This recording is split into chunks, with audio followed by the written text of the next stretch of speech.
What does a man have to do to survive 40 years inside the Hells Angels, only to be erased without a single punch thrown? This is not a story about death in an alley or betrayal in a prison yard. It is about power, silence, and a decision made behind closed doors. One man rose from street violence to biker legend, outlived wars, prisons, and assassins, and then lost everything in a moment that never made the news. This is how a legend was quietly removed.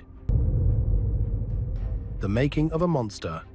Some children dream of becoming doctors, pilots, or athletes. Others chase attention, approval, or escape. And then there are a few who grow up chasing something far darker. For Jørn Nielsen, later known as Jonker, violence was not rebellion or accident, it was a direction. He was born on June 5, 1960, in Copenhagen. Denmark at the time was stable, orderly, and safe by most measures. His childhood did not unfold in war zones or extreme poverty. There was no dramatic origin story that explained what came next. What stood out was not where he came from, but how early he learned to dominate through fear. School quickly became a problem. Teachers described him as disruptive and aggressive.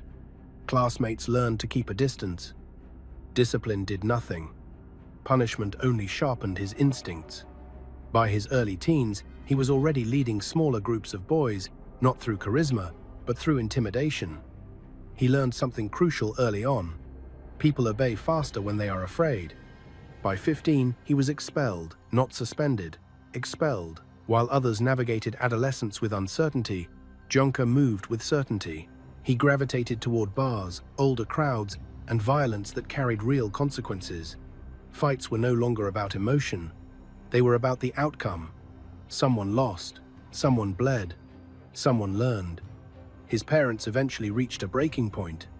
They did not disown him in anger. They removed him because they could not control him. That moment mattered.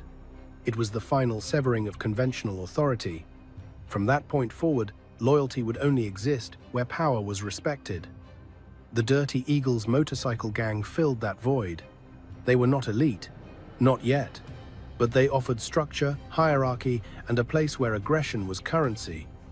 At 15, Jonker was already encountering police after bar fights that ended with broken faces and unconscious bodies. He did not retreat from attention, he studied it.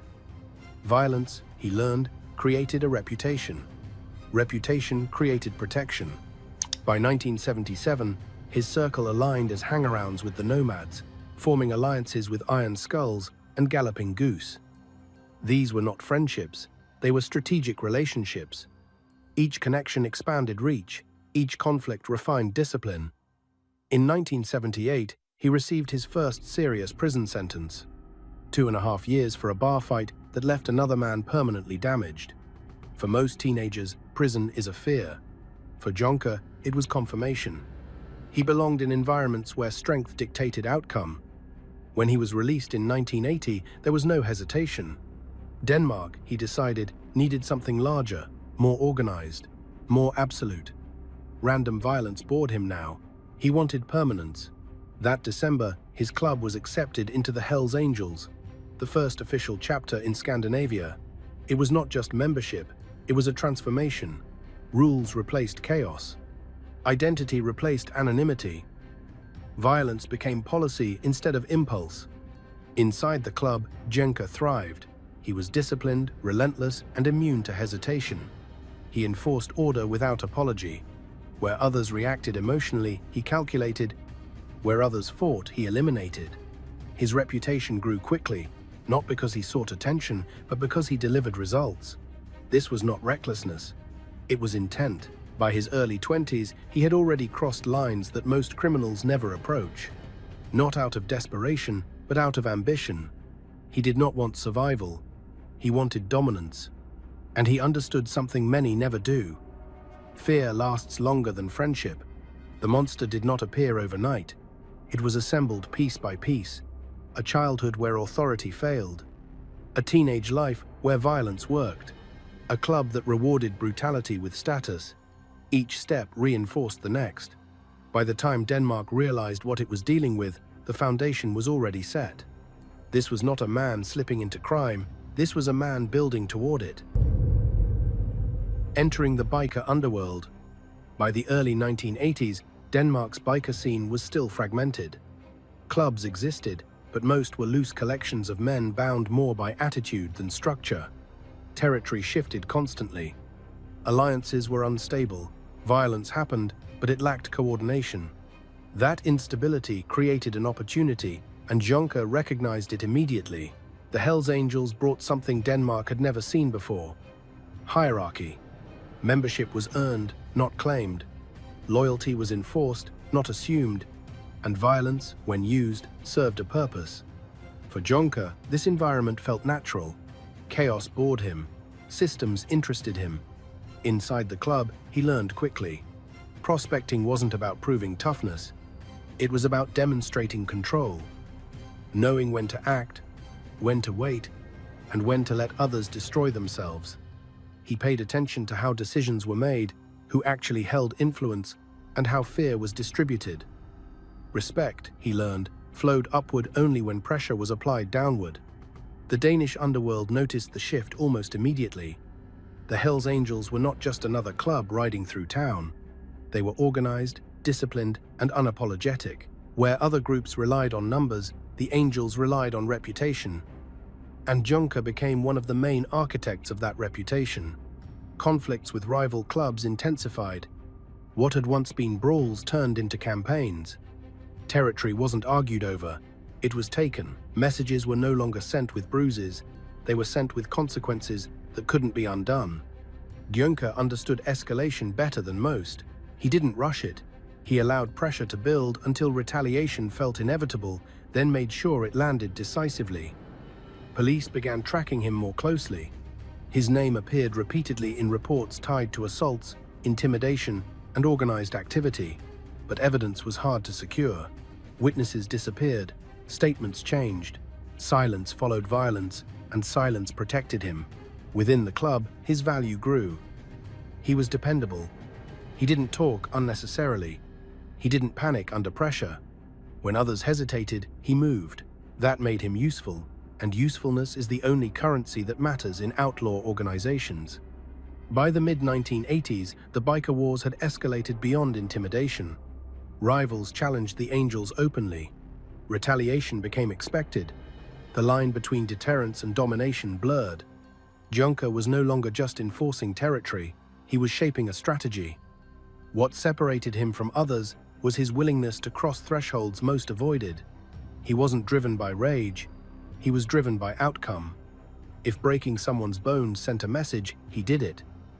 If removing someone entirely ended a conflict, he considered it efficient. Morality never entered the equation. This mindset made him dangerous, but also predictable in a way that benefited the club. He didn't act impulsively. He acted when the calculation was clear. That consistency made him trusted by leadership and feared by opponents. As tensions peaked, discussions inside the Angels shifted. Rivals were no longer nuisances, they were obstacles. And obstacles, in Jonker's view, existed to be removed. It was during this period that he volunteered for what others avoided: permanent solutions. The underworld had rules, but those rules bent under pressure. Violence escalated from warning to declaration. The next move would define the balance of power in Denmark's biker scene for years to come. Jonker stepped forward without hesitation. By doing so, he crossed a point of no return. Once certain actions are taken, there is no retreat, only continuation. He understood that, accepted it, embraced it. The underworld he had entered was no longer a proving ground. It was a battlefield. Becoming Scandinavia's first angel. By the time Denmark officially received its first Hells Angels chapter, the shift was already irreversible. What had begun as scattered clubs and localized violence was now consolidating into something far more disciplined.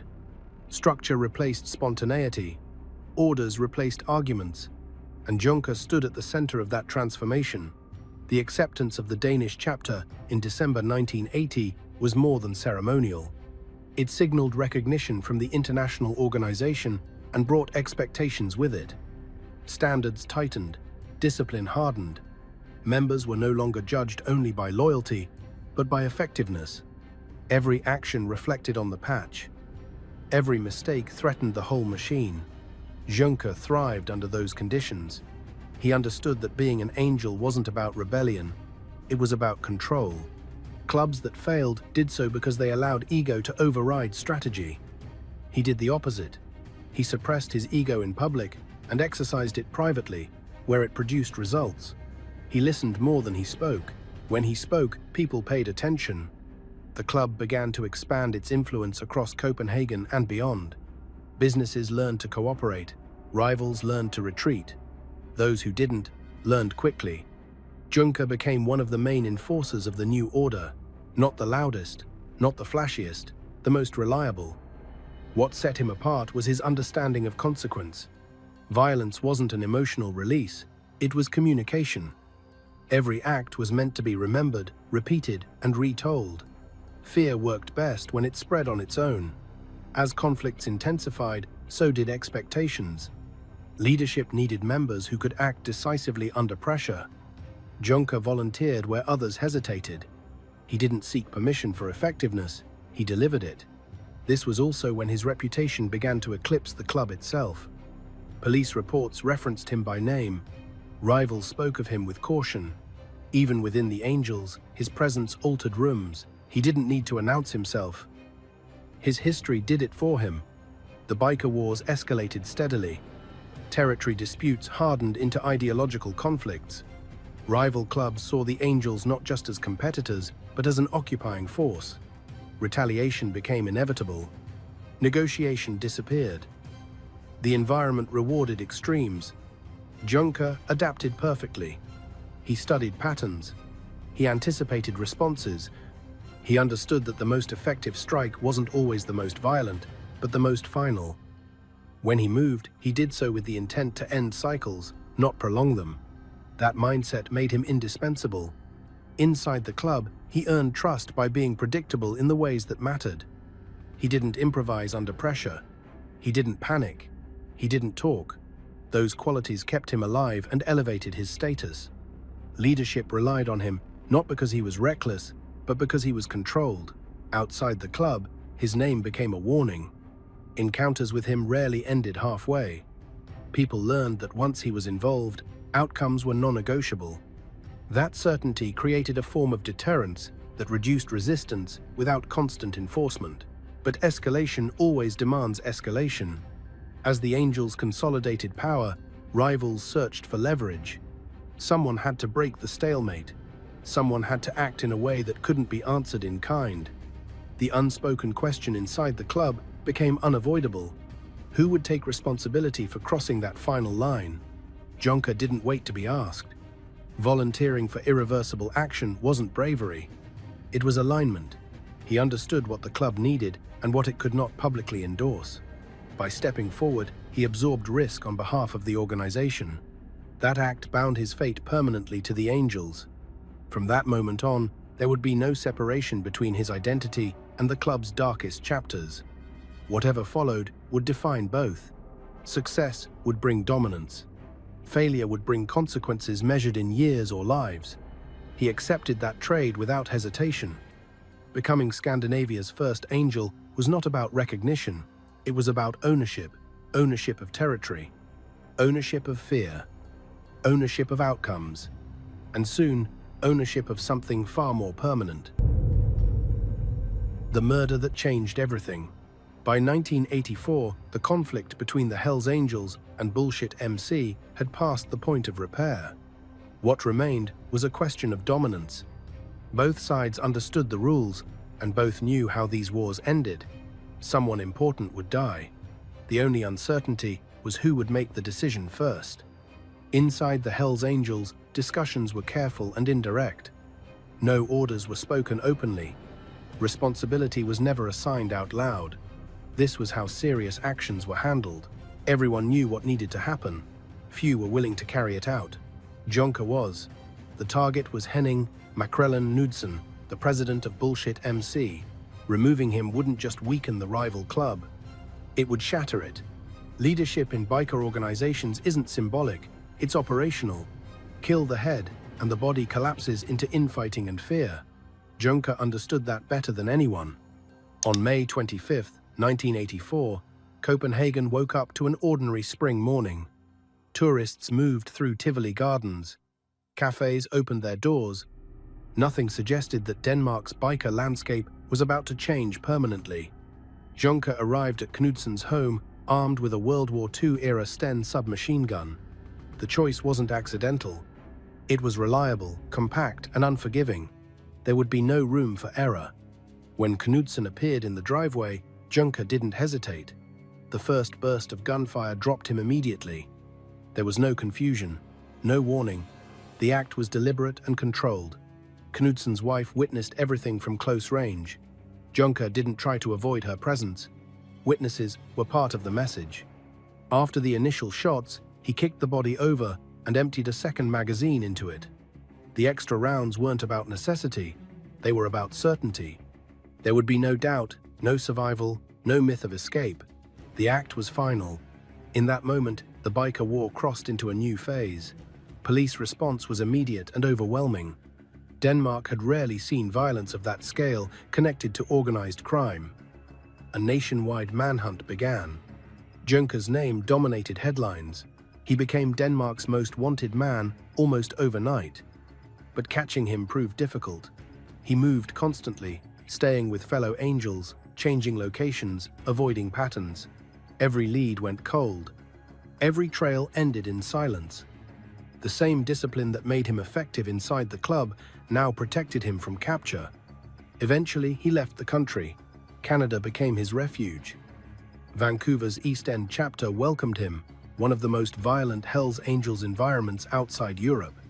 While Danish police coordinated with international agencies, Juncker adapted again.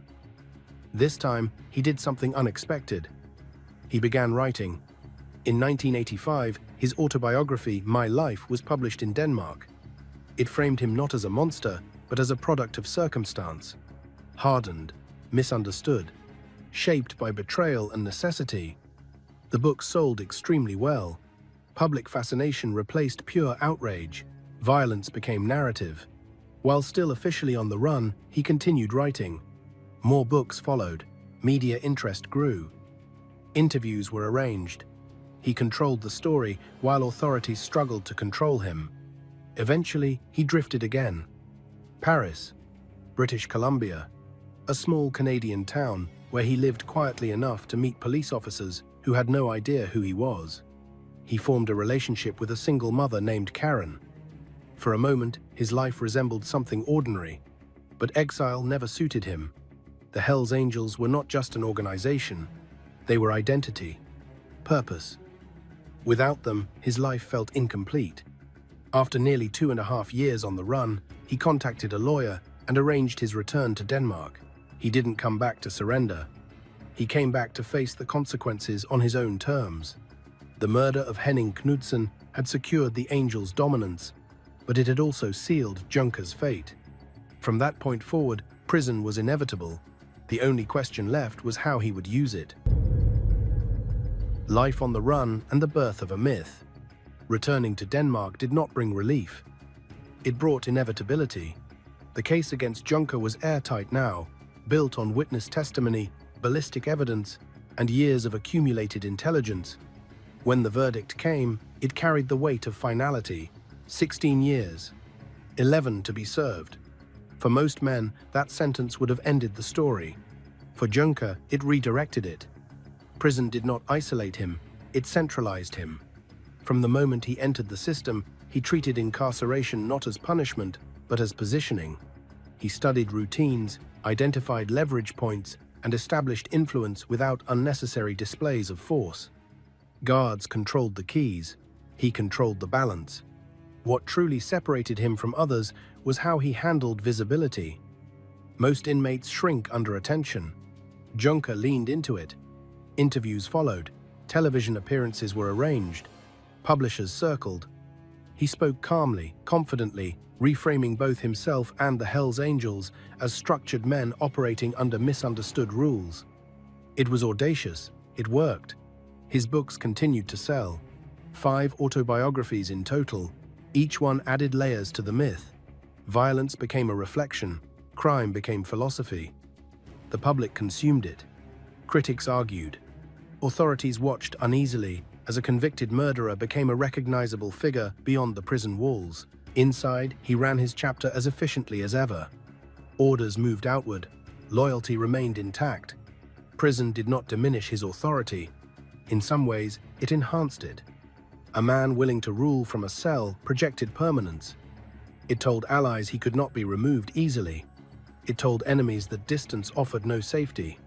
That perception was tested in 1996. In the early hours of July 24th, a grenade was detonated against his cell door.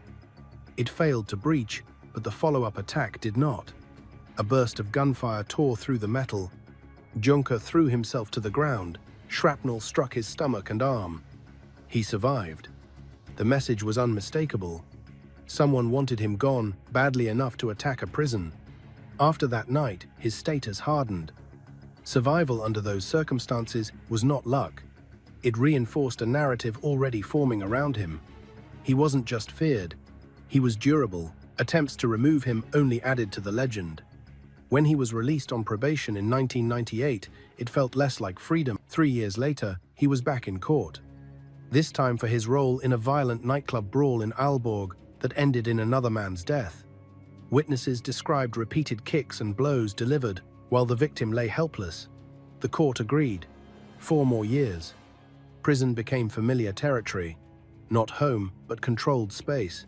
He navigated it with the ease of someone who understood that power adapts to environment.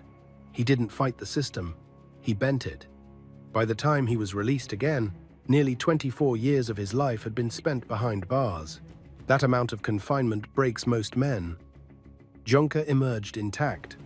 Older, slower perhaps, but still commanding attention. Outside, the world had changed. Laws were stricter, surveillance was tighter. The biker scene had evolved. But reputation carries forward when action pauses. Younger members still treated him with caution. Rivals still avoided provoking him directly. Police still tracked him carefully. The myth had outgrown the man. And that presented a new challenge. A man defined by dominance cannot remain still forever. The streets would test whether age had softened him or simply refined him. Retirement was never an option. Violence had shaped his identity too completely. What followed would determine whether his legend faded naturally or demanded a final confrontation. Violence without retirement. Freedom did not change Juncker's relationship with violence. It removed constraints, not instincts. By the mid-2000s, Denmark's biker landscape had evolved, but the rules at street level remained the same. Reputation still mattered. Fear still worked. And men with long memories were still dangerous. Juncker was no longer young, but he was far from finished. Where others aged into caution, he aged into certainty. He didn't seek conflict, but he didn't avoid it either. His presence alone altered dynamics. Younger men who had grown up hearing his name now saw an opportunity. Testing a legend carried risk, but success promised instant notoriety. That temptation proved irresistible. In 2007, it happened. On a cold night in Copenhagen's Nørrebro district, a 22-year-old man confronted Juncker armed with a knife. It wasn't an ambush in the traditional sense. It was a challenge, the kind made by someone who believed history could be rewritten in seconds. The first stab landed in the abdomen, then another. For most men, those wounds would have ended the night in an emergency room, if not a morgue. Juncker did not collapse. He did not retreat. He reacted. What followed was brief and brutal.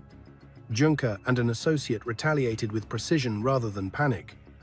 The attacker fled in his car, bleeding heavily. He made it barely 25 meters before slumping forward over the steering wheel. The lesson was complete. Police arrived quickly. Investigators saw an opportunity. The name alone justified months of scrutiny. Juncker spent 9 months in custody. Interrogations were exhaustive. Files thickened. Witnesses were questioned repeatedly. And then the case collapsed. Again, the acquittal reinforced a belief that had followed him for decades. Whether through legal strategy, intimidation, or simple absence of evidence, consequences never seemed to land cleanly. Some called it luck, others called it preparation. Either way, the result was the same. His status remained intact. Public fascination returned almost immediately. Television producers sought commentary. Journalists framed him as a relic of a darker era, still standing. He spoke calmly, thoughtfully, with the ease of someone who understood the power of appearing reasonable. Violence, he suggested, was a language society refused to understand while still responding to it. This phase of his life was different from earlier ones. He was no longer building dominance, he was maintaining it. That required restraint as much as force. Every altercation carried a greater risk now. Surveillance was tighter, tolerance was lower, the margin for error had shrunk. Günther adapted. He became selective. Where he once enforced presence, he now relied on reputation. Where he once acted personally, he now allowed distance to do the work. The threat no longer needed demonstration. The memory of past demonstrations was enough. Yet he never fully disengaged. That would have signaled weakness, and weakness invites correction. Instead, he occupied a narrow space between visibility and withdrawal, present but not accessible, known but not exposed. Inside the Hells Angels, this evolution created tension. The club was changing, younger members rose, new leadership priorities formed, law enforcement pressure increased, media scrutiny intensified. The old ways were becoming liabilities. Günther represented those old ways, not because he clung to them, but because he embodied them too completely. His history attracted attention the club no longer wanted. His independence made him difficult to manage, and his reputation overshadowed men who needed room to assert authority. Violence had not retired him. Time had repositioned him. What once made him indispensable was slowly becoming inconvenient, not because he failed, but because he lasted. And in outlaw organizations, longevity without submission creates instability. The streets still feared him. The public still recognized him. The police still watched him. But inside the club, something was shifting, and Günther, for all his awareness, was no longer at the center of those conversations.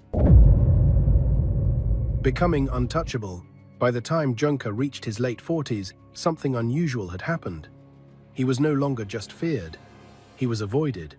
In the criminal world, that distinction matters. Fear invites challenges. Avoidance signals that the cost of engagement has become unacceptable. Years of violence, prison, and survival had hardened his image into something fixed. Younger bikers didn't see him as a rival to defeat. They saw him as a constant, an environmental risk. You don't challenge gravity, you work around it. This untouchable status didn't come from strength alone, it came from predictability. Günther didn't posture, he didn't bluff. When he acted, outcomes followed. That consistency built trust among allies and hesitation among enemies. People learned that provoking him rarely produced spectacle, only consequences. Law enforcement noticed the shift as well. Surveillance increased, but opportunities decreased. He was careful. Conversations were short. Movements were deliberate. He understood that being watched was inevitable. Being caught was optional. Years inside the system had taught him exactly where the lines were, and more importantly, how close he could stand to them without crossing. The media helped solidify this perception. His calm demeanor during interviews contrasted sharply with his history. He didn't glorify violence. He contextualized it. That framing disturbed audiences more than aggression ever could. A man who spoke rationally about irrational acts unsettled people. It suggested control where chaos was expected. Within the Hells Angels, this created a problem. The club thrived on collective identity. No single member was meant to stand apart from the patch. Yet Günther's name carried weight independent of the organization. He had become a reference point for an era. That kind of prominence disrupts internal balance. Leadership relied on presence, meetings mattered, participation signaled loyalty.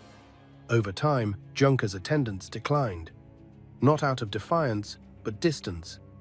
Age, fatigue, and years of incarceration had shifted his priorities. He remained loyal in principle, but less involved in daily operations. In outlaw culture, that distinction is dangerous. Absence creates space. Space invites ambition. Younger members filled that vacuum, eager to establish authority without living in the shadow of a legend. They respected Günther, but they also needed him out of the way. At the same time, his untouchable status made him difficult to discipline. You cannot easily correct someone who cannot be threatened. Removing him publicly would elevate him. Confronting him violently would turn him into a martyr. Removing him publicly would elevate him. Confronting him violently would turn him into a martyr. Keeping him around meant constant attention and unresolved hierarchy. The club faced a dilemma it had rarely encountered. How do you manage someone who embodies the past so completely that their presence limits the future? Juncker sensed the shift. He had always been attuned to power dynamics. He noticed conversations ending sooner when he entered rooms. He noticed decisions being made elsewhere. He understood what silence meant inside organizations built on noise. But he didn't resist. Resistance would have confirmed threat. Instead, he allowed distance to grow. He didn't assert dominance. He didn't demand recognition. That restraint confused those who expected confrontation. It also accelerated internal calculations. Being untouchable on the streets does not guarantee safety within institutions. In fact, it can make removal easier. When fear replaces usefulness, loyalty becomes optional. Juncker had outlived his enemies, survived the system, and mastered violence as language. What he hadn't prepared for was irrelevance imposed quietly. His untouchable status protected him from rivals and police. It did not protect him from organizational evolution. And as the club shifted toward survival over symbolism, the man who once defined its dominance became a question it no longer wanted to answer. Fame becomes a liability. Fame is poison in organizations built on secrecy. For years, Juncker had managed to balance visibility and protection, but by the late 2000s, that balance was collapsing. His name carried too far. His face was too recognizable, and his voice had become louder than the patch itself. Every interview reopened old wounds. Every book reignited stories the club wanted buried. Murders from the 1980s resurfaced in headlines meant for a new generation. Law enforcement didn't need new intelligence when the past kept being replayed in public. Pressure followed attention, and attention followed Juncker. Inside the Hells Angels, this created friction. Younger leadership wanted stability, not mythology. They wanted operations that stayed off the front page, not reminders of biker wars that had drawn national crackdowns. Juncker represented an era when fear alone was enough. That era was ending. The problem wasn't that he spoke, it was that he spoke without permission. Outlaw clubs tolerate many things, but an uncontrolled narrative is not one of them. The patch is supposed to speak collectively. Juncker spoke individually. He didn't reveal secrets, but he framed history. And framing history is a form of power. To the public, he was the Danish Hells Angel. To the club, that perception was dangerous. No organization survives when one member becomes its symbol. Symbols can't be disciplined quietly. They attract attention by existing. The police understood this dynamic well. Surveillance intensified not because he was active, but because he was visible.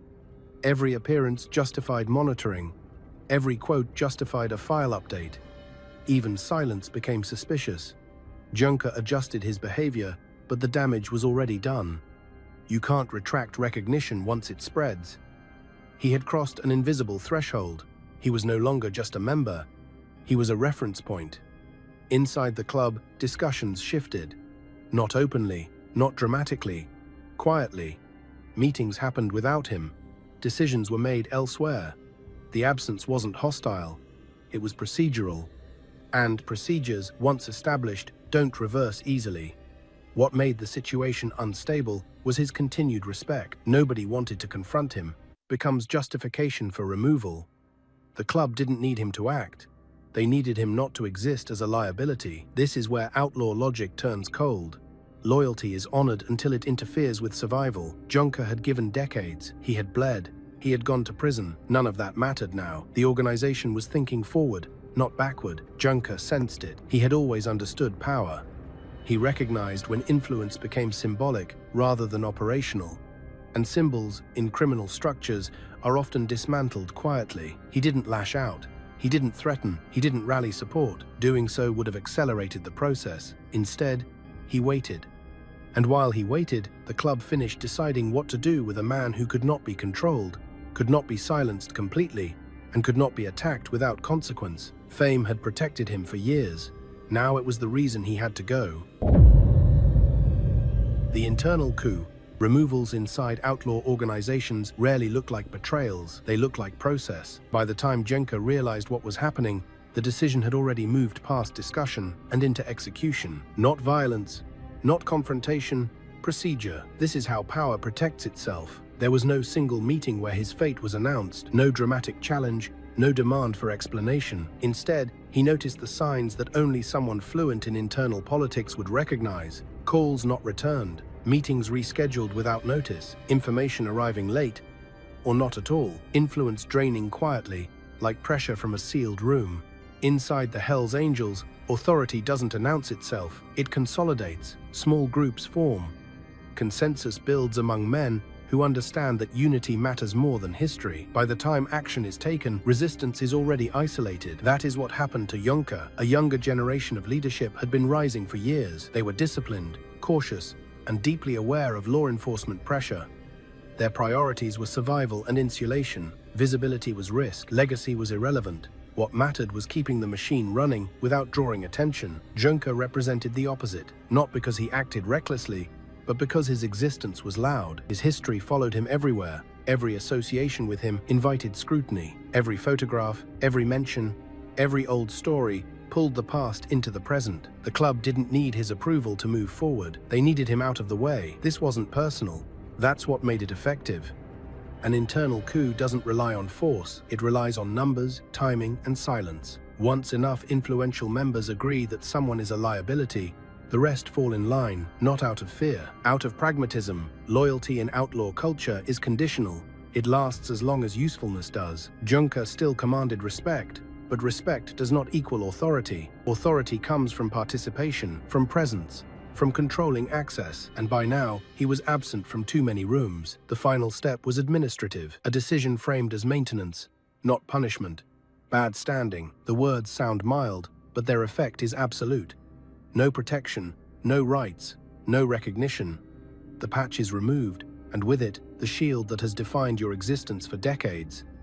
There was no warning, because warnings create conflict, silence creates compliance. Jonker later described it as a coup.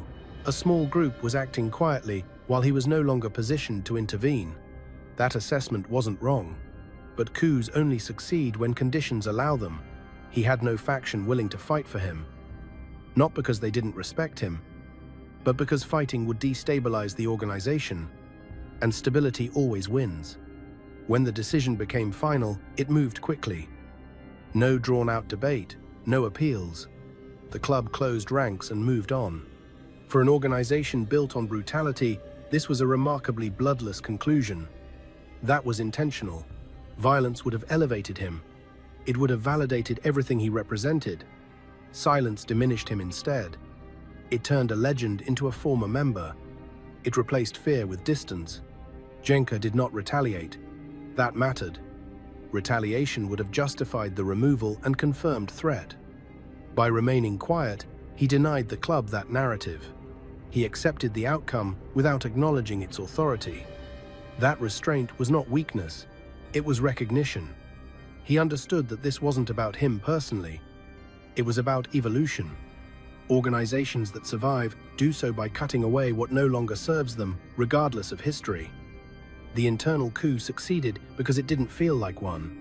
No one had to choose sides publicly. No one had to explain themselves. The decision was simply implemented, and life continued. For Jonker, the realization came slowly. 40 years of loyalty reduced to a procedural outcome.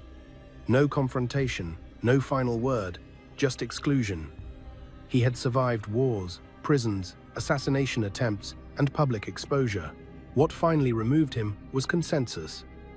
And that is the most efficient form of power there is. Exile without bloodshed. The aftermath of removal is rarely immediate. There is no sudden collapse, no dramatic exit. Instead, a slow recalibration begins. For Jonker, the days after being placed in bad standing felt less like punishment and more like erasure. His phone went quiet. Familiar channels closed. The informal protections he had lived under for decades dissolved without announcement. This was exile, executed without a single blow. In outlaw culture, bloodshed is often used to settle disputes because it creates clarity. Exile creates ambiguity. It leaves a man alive, visible, and isolated. That ambiguity was intentional. The club didn't want him dead. They wanted him distant, alive but disconnected, known but irrelevant. Geography became the first layer of separation. Rumors placed him far from Denmark, as distant as possible from the streets where his presence once shaped behavior. Whether the move was self-imposed or encouraged didn't matter. Distance accomplished the same goal. It removed him from daily calculations without turning him into a symbol of martyrdom. The second layer was silence. No statements, no interviews addressing the removal, no public grievances.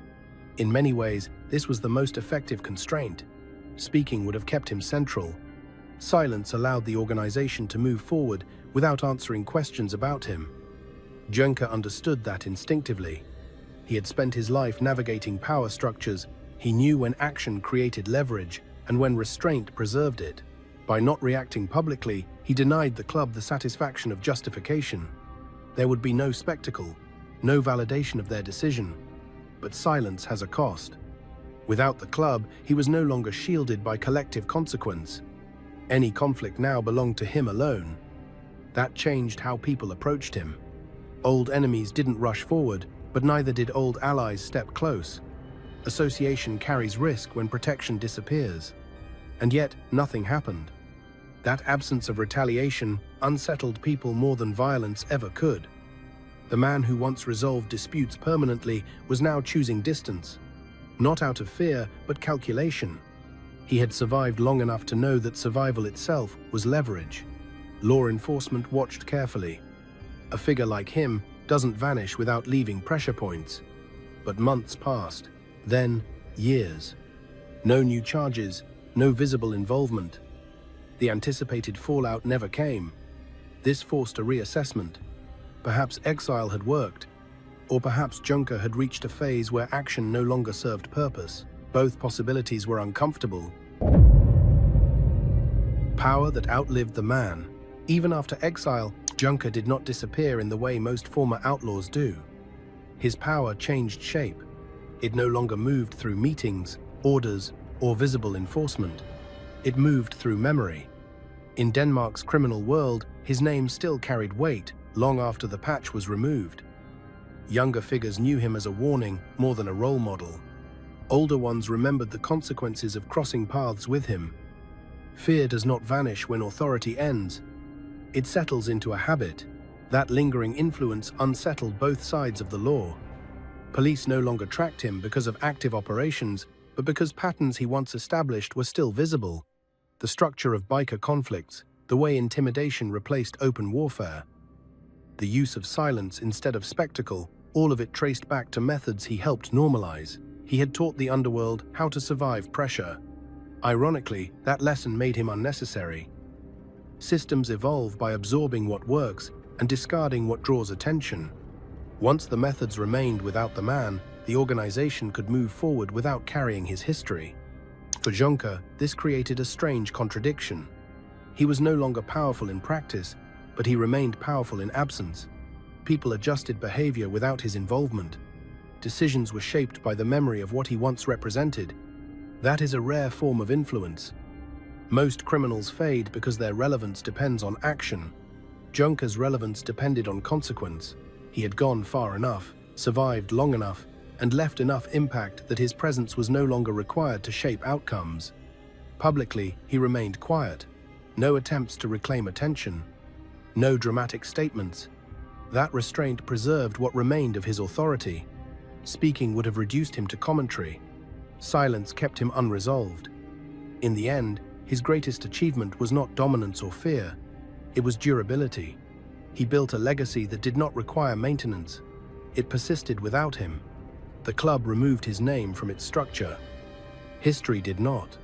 And that is how power truly outlives the man who held it, not through force, but through behavior shaped long after he steps away. The loneliness of survival. Survival is celebrated in violent worlds, but rarely understood. When a man outlives his enemies, his usefulness, and even his own era, what remains is not victory, it is a distance. That was the stage Junker entered after Exile, a phase few legends reach and even fewer prepare for. For decades, his life had been defined by pressure. Conflict created purpose. Threats created clarity. Every day demanded awareness, calculation, and readiness. When that pressure vanished, it left a vacuum. Silence replaced urgency. Time replaced reaction. And with that came something far more difficult than prison or war. Reflection. Without the club, there was no hierarchy to navigate, no rivals to measure, no rules to enforce. His identity, once reinforced daily by structure and consequence, stood alone. That isolation was not imposed by others, it was the natural result of survival. Men who live by violence often assume the danger ends when they step away. In reality, it simply changes form. There were no attacks, no confrontations, no visible threats. Instead, there was space. Space to remember every decision without justification. Space to recognize that legacy is not something you control once you stop acting. Those who encountered him in this period described him as composed and restrained.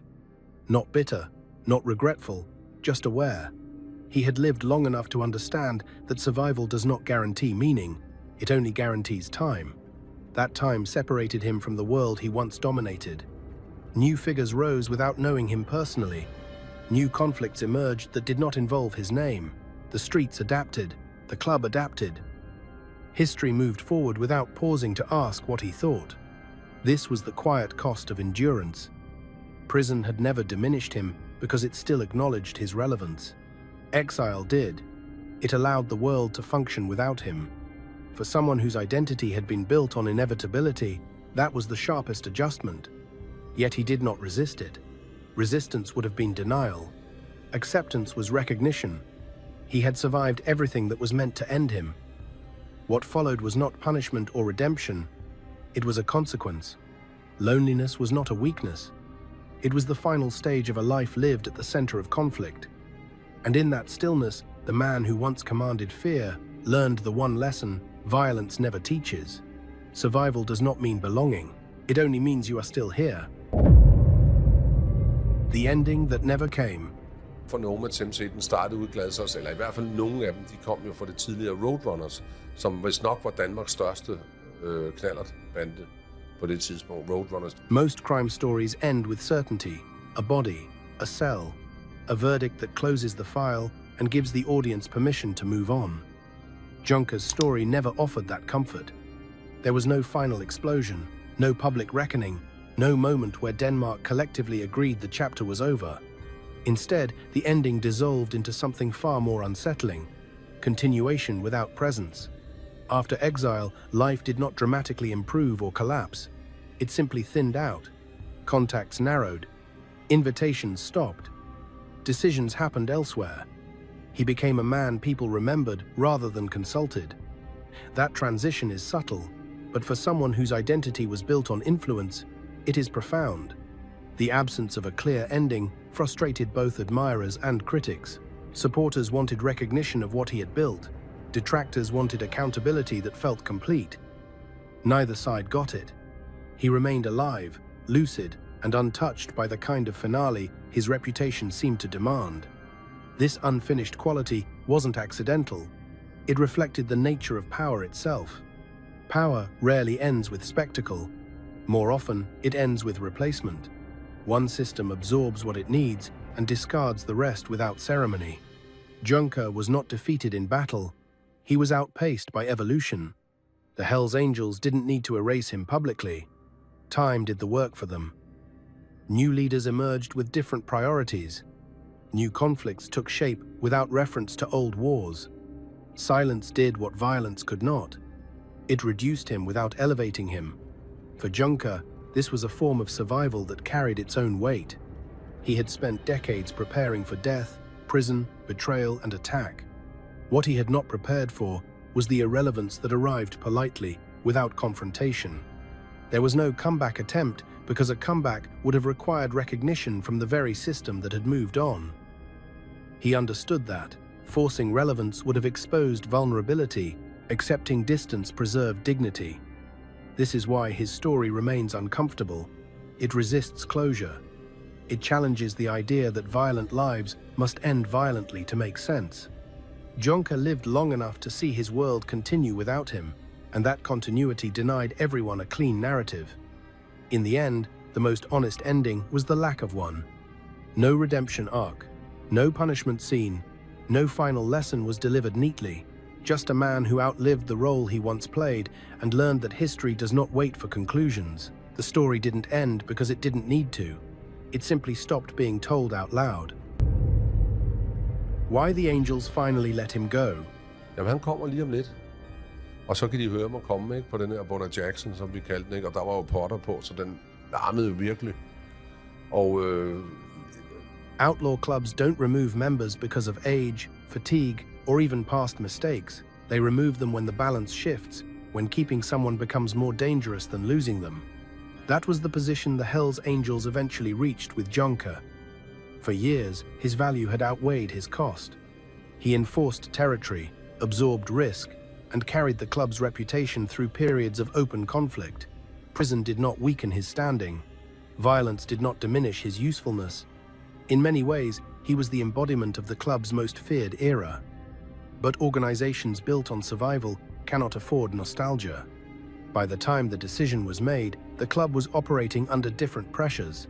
Law enforcement scrutiny was constant. Media attention was relentless. The biker world was no longer fighting for dominance through open warfare. It was fighting for longevity through discretion. Jonker represented a past that refused to stay buried. The issue was not disloyalty. He had never turned on the club. The issue was independence. He no longer required the patch to be feared. His name alone carried weight. That kind of autonomy disrupts hierarchy. You cannot manage someone who does not depend on the structure you control. Visibility amplified the problem. His books, interviews, and public presence made him a recurring reference point for journalists and police. Every mention pulled the club's violent history back into public view. Younger leadership wanted distance from that legacy. They wanted a future that did not constantly answer for 1980s bloodshed. Inside the Hells Angels, this created a quiet consensus. Removing him would reduce attention. Keeping him risked continued exposure. The decision did not require hatred or betrayal. It required calculation. And calculation won. The method mattered as much as the outcome. Violence would have transformed him into a martyr. Public conflict would have validated his significance.